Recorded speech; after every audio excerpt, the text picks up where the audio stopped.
প্রিয় সপ্তম শ্রেণী ছাত্রছাত্রীরা, তোমাদেরকে সিআরডি জিওগ্রাফি ক্লাস চ্যানেল থেকে স্বাগত জানাই। আজ আমি তোমাদের সপ্তম শ্রেণী যে তৃতীয় পর্যায়ক্রমী মূল্যায়ন অর্থাৎ তৃতীয় ইউনিট টেস্টে ভূগোলে কী ধরনের প্রশ্ন আসে। যদিও এই প্রশ্নটি 2023 সালে আমাদের বিদ্যালয়ে পরীক্ষাটি হয়েছিল, এটাকে তোমরা নমুনা প্রশ্ন হিসাবে ভাবতে পারো 2024 সালে। আমি যেটা বলতে চাইছি যে তোমাদের 2024 সালে ভূগোলে কী কী সিলেবাস আছে এবং নাম্বারের বিভাজনটা কেমন, সেই নিয়ে আমি এই প্রশ্নটি আলোচনা করছি। প্রশ্নের পূর্ণমান হচ্ছে 70, সময় থাকছে 2 ঘন্টা 30 মিনিট। তাহলে আমি প্রশ্নটা আলোচনা করব, সেই সঙ্গে প্রশ্নগুলির উত্তর তোমাদের পাঠ্য বইয়ে কত পৃষ্ঠায় রয়েছে এবং সঠিক উত্তরটি কী কী এগুলো আলোচনা করে দিচ্ছি। চলো প্রথমে দেখে নেওয়া যাক এই তৃতীয় ইউনিট টেস্টে তোমাদের ভূগোলে সিলেবাসটা কী আছে। দেখো, তৃতীয় ইউনিট টেস্টে যে সিলেবাসটি আছে জল দূষণ, মাটি দূষণ আর ইউরোপ মহাদেশ, এই তিনটের উপরে তোমরা বেশি জোর দিবে। সেই সঙ্গে বলে রাখি যে তৃতীয় পর্যায়ক্রমে মূল্যায়নের ক্ষেত্রে নির্দেশিত পাঠ্য একক ছাড়াও পৃথিবীর যে পরিক্রমণ, ভূপৃষ্ঠে কোনো স্থানে অবস্থান নির্ণয়, বায়ুর চাপ, ভূমিরূপ, নদী, এগুলো থেকেও কিন্তু প্রশ্ন আসবে। আর সেই সঙ্গে 5 নম্বর ম্যাপ পয়েন্টিং থাকবে। সেই ম্যাপ পয়েন্টিং থাকবে এশিয়া মহাদেশ, আফ্রিকা মহাদেশ এবং ইউরোপ মহাদেশ। তোমরা আমার চ্যানেলটিতে দেখো, আমি ম্যাপ পয়েন্টিংগুলি এর আগের ক্লাসে আলোচনা করে দিয়েছি।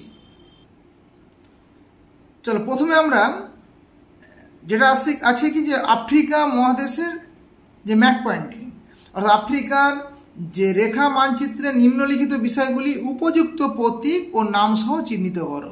মানে প্রতীক দিতে হবে এবং তার নাম সহ চিহ্নিত করতে হবে, এবং পরে মানচিত্রটি উত্তরপত্রের সঙ্গে জুড়ে দিতে হবে। 1 × 5 = 5, তাহলে 5খানা কিন্তু দেয়া আছে।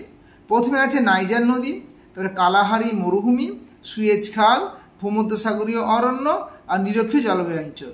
তাহলে কীভাবে ম্যাপ পেন্টিং করব চলো দেখে নেওয়া যাক। বিদ্যালয় আফ্রিকার তোমাদের মানচিত্র দেবে, তোমরা ম্যাপের উপরে তোমাদের নাম, সেকশন, রোল নাম্বার এবং ক্লাসটা উল্লেখ করবে।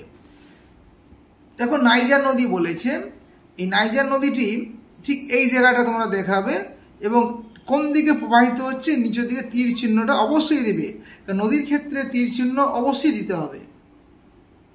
তাহলে তোমরা যেটা লিখবে যেটা যে গিনি উচ্চভূমি থেকে উৎপত্তি লাভ করে একদম দক্ষিণ দিকে প্রবাহিত হয়ে আটলান্টিক মহাসাগরে গিয়ে মিশেছে এবং তীর চিহ্নটা দেবে। পরেরটা আছে কালাহারি মরুভূমি। দেখো ঠিক আফ্রিকার একদম দক্ষিণ দিকে এই জায়গাটা কালাহারি মরুভূমি, মরুভূমি এবং ডট ডট ডট ডট দিয়ে দেবে। এছাড়া আমি দেখো আরটি দেখিয়েছি যে নাবিব মরুভূমি, এটাও আমি দেখিয়েছি, যদি বাই চান্স আসতে পারে পরীক্ষায়, তাহলে এই জায়গাটা তোমরা কালাহারি মরুভূমি এভাবে তোমরা দেখাবে। তারপরে আসছে আমরা সুয়েজ খাল। দেখো ভূমধ্যসাগর আর লোহিত সাগর, এই দুটো সাগরকে কি করেছে, যুক্ত করেছে সুয়েজ খাল।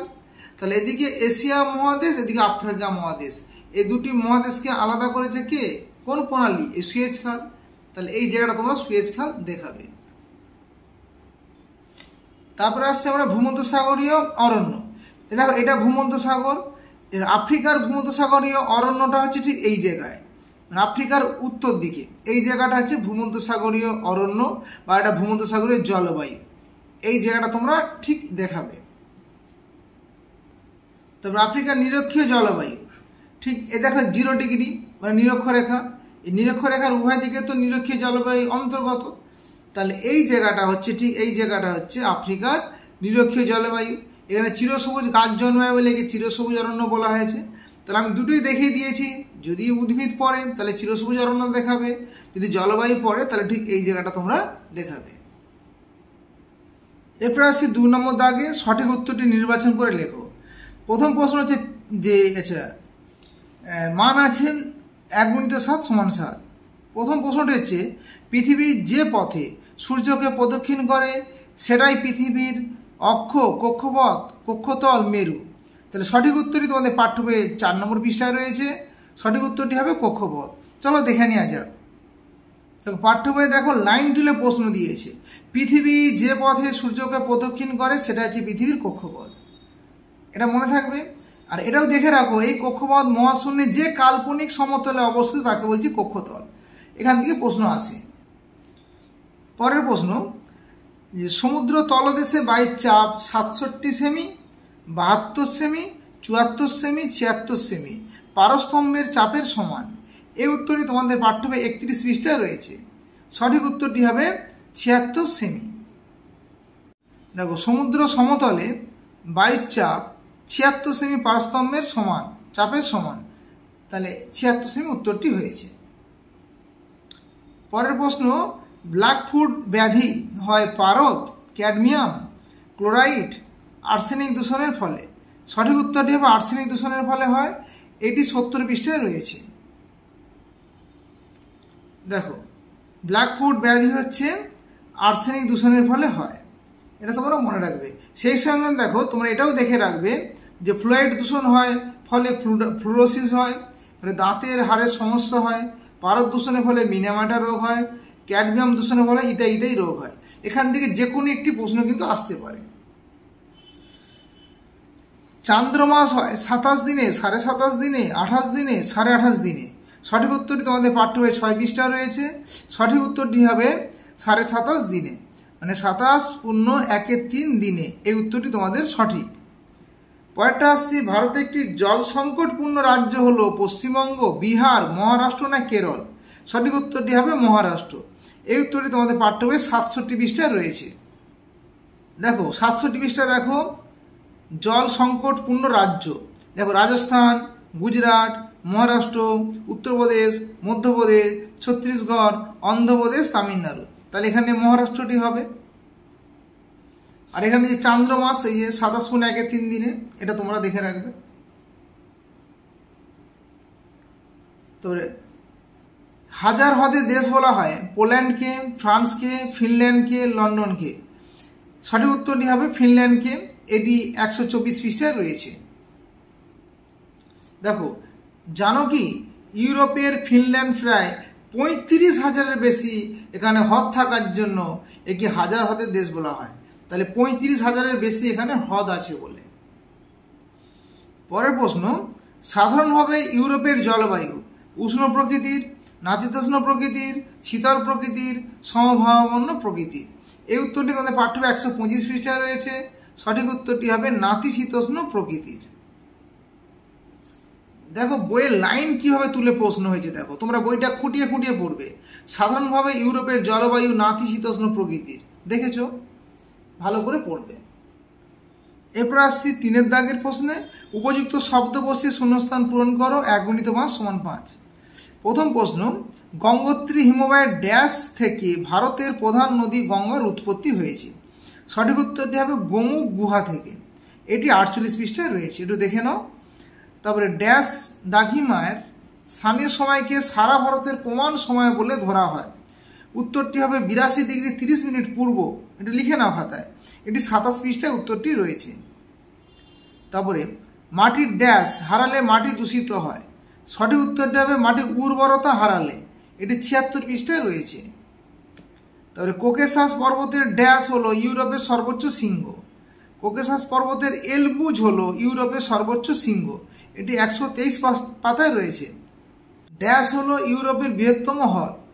উত্তরটি হবে লাডোগা। এটা হচ্ছে ইউরোপের বৃহত্তম হ্রদ। এটি 124 পৃষ্ঠায় রয়েছে। তারপরে আসছি 4 নম্বর দাগের প্রশ্নে। বাক্যটি সত্য হলে ঠিক এবং অসত্য হলে ভুল লেখো। 1×4=4। দেখো, 21শে জুন উত্তর গোলার্ধের দিন সব থেকে বড় আর দক্ষিণ গোলার্ধে সবচেয়ে ছোট হয়। এটা ঠিক। তাহলে এখানে এটা হচ্ছে তোমার দেখো 17 পৃষ্ঠায় উত্তরটি দেওয়া রয়েছে। কারণ 21শে জুন উত্তর গোলার্ধের দিন বড় হবে আর দক্ষিণ গোলার্ধের দিন ছোট হবে। কারণ জুন মাস মানে কর্কটক্রান্তি রেখার উপরে সূর্য লম্বভাবে রশ্মি দিবে, ফলে ওদিকটা আস্তে আস্তে দিন বাড়বে।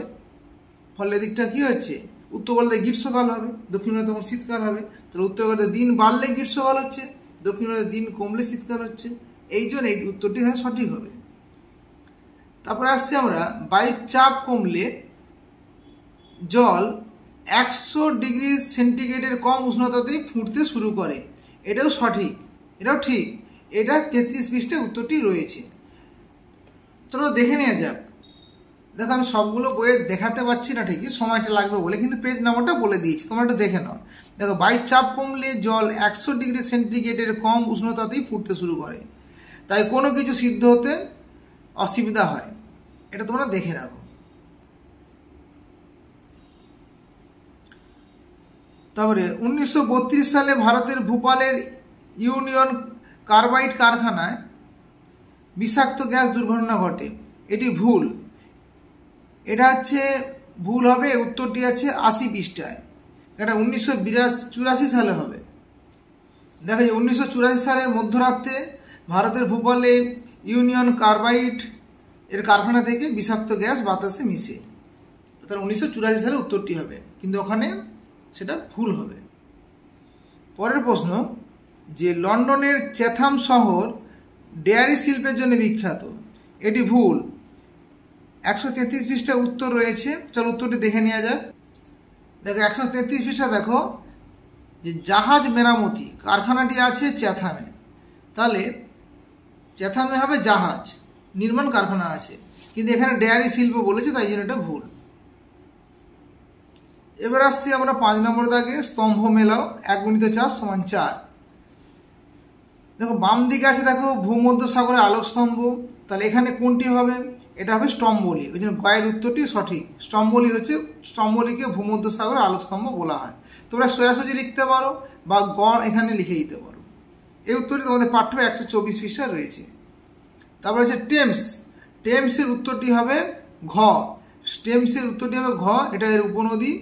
এই উত্তরটি 132 পৃষ্ঠায় রয়েছে। তারপরে আসছে আমরা ভলগা, এই উত্তরটি হবে ক্ষয়েরটা, যে ক্যাসপিয়ান সাগরে গিয়ে পড়েছে। এই উত্তরটি 125 পৃষ্ঠায় রয়েছে। তারপরে আমস্টারডাম, এটি উত্তর হবে ক, এটা আছে 136 পৃষ্ঠায় উত্তরটি রয়েছে। এবার আসি 6 নম্বর দাগে, একটি বা দুটি শব্দে উত্তর দাও। 1 × 5 = 5। দেখো পোল্ডার ভূমির সবচেয়ে বড় প্রকল্পটির নাম কি? উত্তরটি হবে জুইডার জি।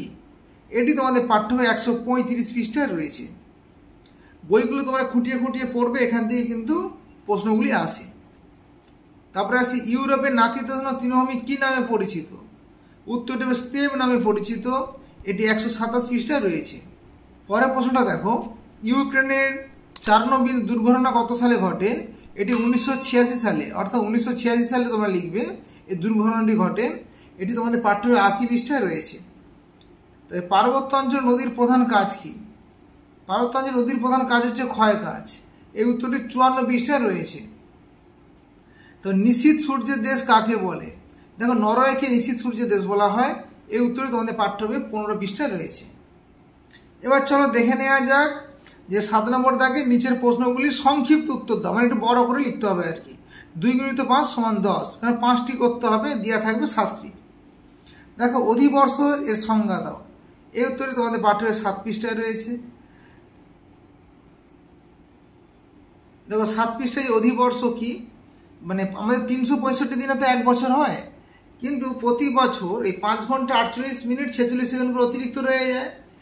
যখন 4টে বছর হয় তখন এই 5 ঘন্টা 48 মিনিট 46 সেকেন্ড মানে 6 ঘন্টা যদি ধরি, তাহলে 4 × 6 = 24, তাহলে সেই 4র্থতম বছরটি হয়ে যাবে তখন 366। তাহলে যেই বছরে এই 366 দিন হবে, সেই বছরে ফেব্রুয়ারি মাসে একদিনকে বাড়িয়ে 29 দিন ধরা হবে, এবং সেই বছরটি হবে অধিবর্ষ। এটা তোমার লিখবে। তবে জিপিএস কি? এই উত্তরটি তোমাদের পাঠ্য বই 27 পৃষ্ঠায় রয়েছে।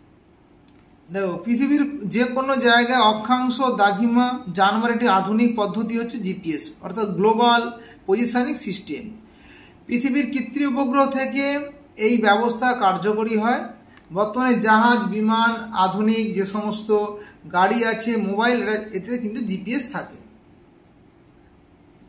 সমচাপ রেখার দুটি বৈশিষ্ট্য লেখা। এই উত্তরটি পাঠ্য বই 34 পৃষ্ঠায় রয়েছে। নির্দিষ্ট সময়ে একই পরিমাণ বায়ু চাপ যুক্ত স্থানগুলিকে মানচিত্রে যে রেখার সাহায্যে যোগ করা হয় তাকে সমচাপ রেখা বলে।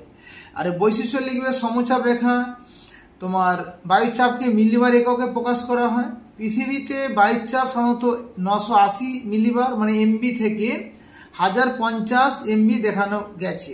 আর সমচাপ রেখাগুলি সাধারণত বায়ুচাপের পরিমাপগুলোকে গড় সমুদ্রপৃষ্ঠের বায়ুচাপ হিসাবে দেখানো হয়। সমচাপ রেখাগুলি পরস্পরকে স্পর্শ বা ছেদ করতে পারে না। সমচাপ রেখাগুলি যেখানে পরস্পরের খুব কাছাকাছি চলে আসে সেই অঞ্চলে বায়ুচাপের পার্থক্য বেশি হয়। এখান থেকে যে কোনো তোমরা দুটো লিখবে। পরের প্রশ্ন, ইতাই ইতাই কি? এই উত্তরটি তোমাদের পাঠ্য বইয়ে 70 পৃষ্ঠায় রয়েছে। দেখো যে ক্যাডমিয়াম দূষণের ফলে ইতাই ইতাই অসুখ হয়, এই জায়গাটা তোমরা লিখবে। তারপর আসি, জল বিশুদ্ধ করার দুটি সহজ উপায় লেখো। উত্তরটি 72 পৃষ্ঠায় রয়েছে। দেখো সহজ উপায় তোমরা দুটো লিখবে। যে এক হচ্ছে যে বর্তমানে ভারতের অধিকাংশ মানুষের কাছে বিশুদ্ধ পানীয় জল পৌঁছালেও অত্যন্ত গ্রামগুলিতে এখনো পানীয় জলের একমাত্র উৎস হচ্ছে পুকুর বা জলাশয়। তাহলে এই পুকুর বা জলাশয়ের জলকে আমরা যদি 100 ডিগ্রি সেন্টিগ্রেড উষ্ণতায় 10 মিনিট ধরে আমরা ফোটাই তাহলে সেখানে জীবাণুটা নষ্ট হয়ে যাবে। তাহলে গ্রামাঞ্চলে বা যেখানে কি পুকুর আছে সেই পুকুরের জল যদি আমরা 100 ডিগ্রি সেন্টিগ্রেড উষ্ণতায় 10 মিনিট ধরে ফোটাই তাহলে জীবাণু নষ্ট হবে। আর দ্বিতীয়ত তোমরা এইটা লিখতে পারো যে নির্দিষ্ট পরিমাণে ক্লোরিন জলে দিলে জলের জীবাণু নষ্ট হয়, এটাও দিতে পারো। বা যদি আমরা জলেতে কাদা বালির কণা যদি থিতিয়ে পড়বে, এই যে ব্যাপারটি আছে যে ঘোলা জলের ক্ষেত্রে সবচেয়ে সহজ উপায় হলো জলটাকে ঢাকা দিয়ে কয়েক ঘন্টা রেখে দাও, তাহলে থিতিয়ে থিতিয়ে কাদা বালিটা নিচের দিকে পড়ে যাবে এবং উপরের জলটা পরিষ্কার হলে আমরা ব্যবহার করতে পারবো। এইখানে 3টে পদ্ধতি আছে, তোমরা 2টি লিখবে। পরের প্রশ্ন, ইউট্রোফিকেশন কি? এই উত্তরটি তোমাদের পাঠ্য বইয়ে 70 পৃষ্ঠায় রয়েছে। 70 পৃষ্ঠায় দেখো যে পুকুর বা জলাশয় যদি আমরা সাবান, ডিটারজেন্ট, ফসফেট এগুলো ব্যবহার করি তাহলে বদ্ধ পুকুর ও জলাশয়ের জলে কি হয়, প্রচুর পরিমাণে শৈবাল, আগাছা, কচুরিপানা বেড়ে যায়। এর ফলে জলের দ্রবীভূত অক্সিজেনের পরিমাণ কমে যায় এবং মাছ এবং জলজ প্রাণী মারা যায়।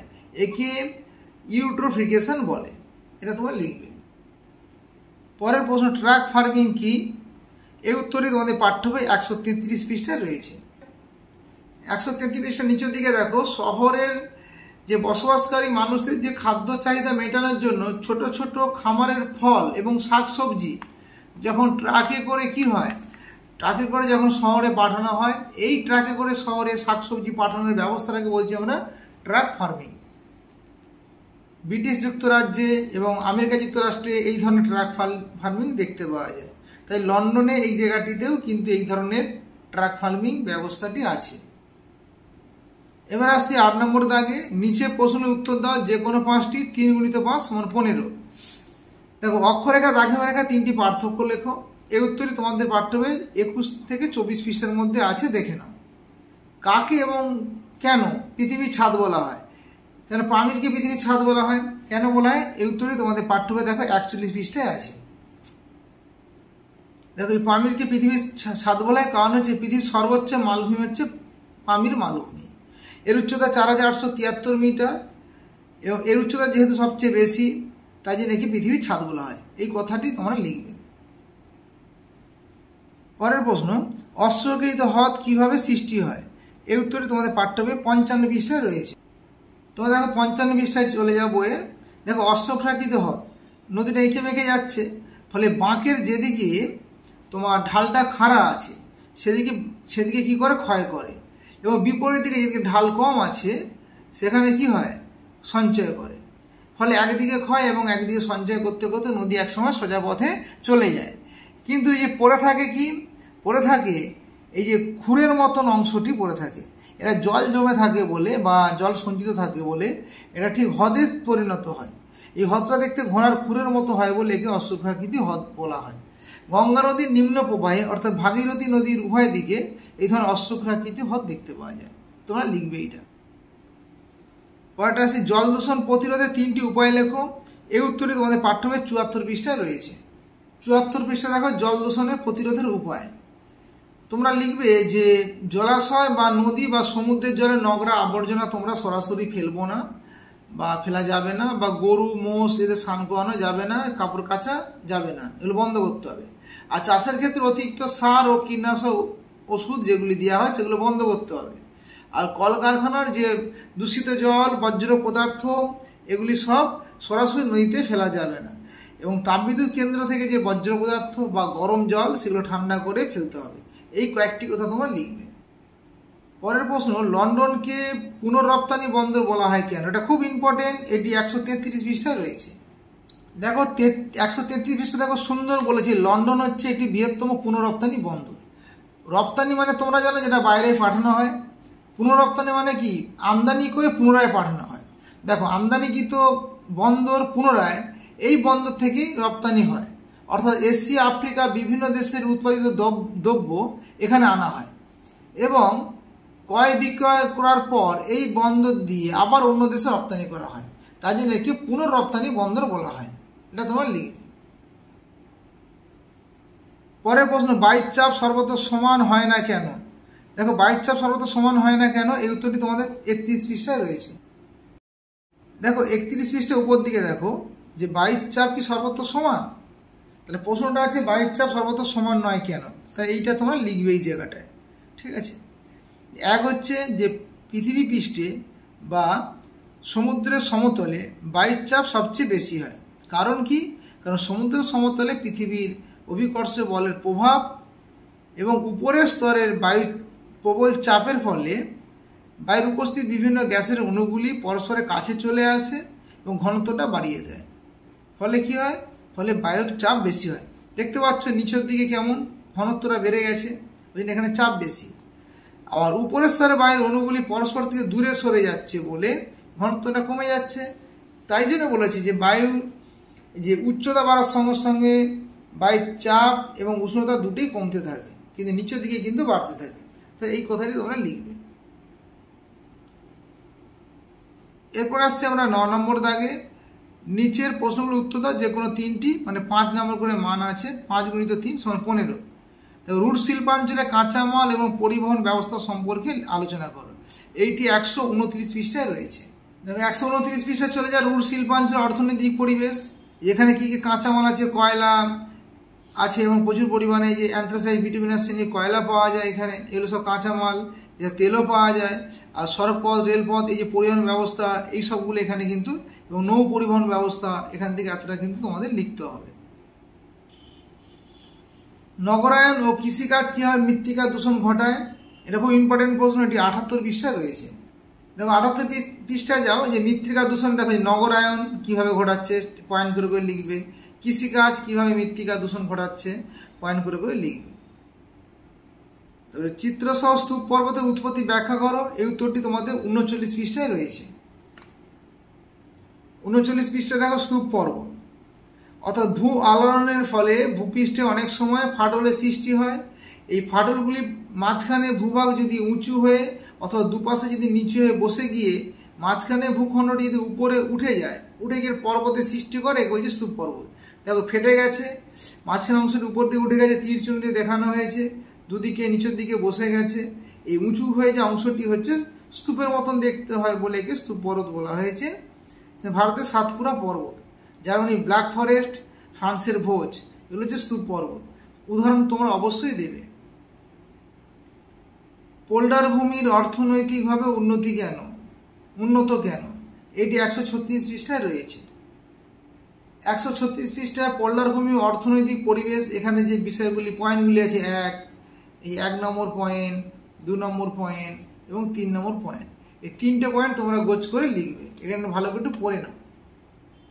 শেষ প্রশ্ন হচ্ছে শিল্প কারখানা এবং গৃহস্থালির কাজকর্ম কীভাবে জল দূষণ ঘটায়, এটি 68 পৃষ্ঠায় রয়েছে। 68 পৃষ্ঠায় কীভাবে জল দূষণ ঘটায়, এই যে শিল্প কলকারখানা থেকে জল দূষণ, গৃহস্থালি থেকে জল দূষণ, এই দুই জায়গা ভালো করে পড়ে নিয়ে তোমরা উত্তরটি লিখবে। আজ এ পর্যন্ত তোমাদের এটা একটা মডেল প্রশ্ন হিসেবে আলোচনা করলাম। ফাইনাল সাজেশন পাওয়ার জন্য তোমরা আমার এই চ্যানেলটিকে অবশ্যই সাবস্ক্রাইব করে নেবে। ভালো থেকো, সুস্থ থেকো।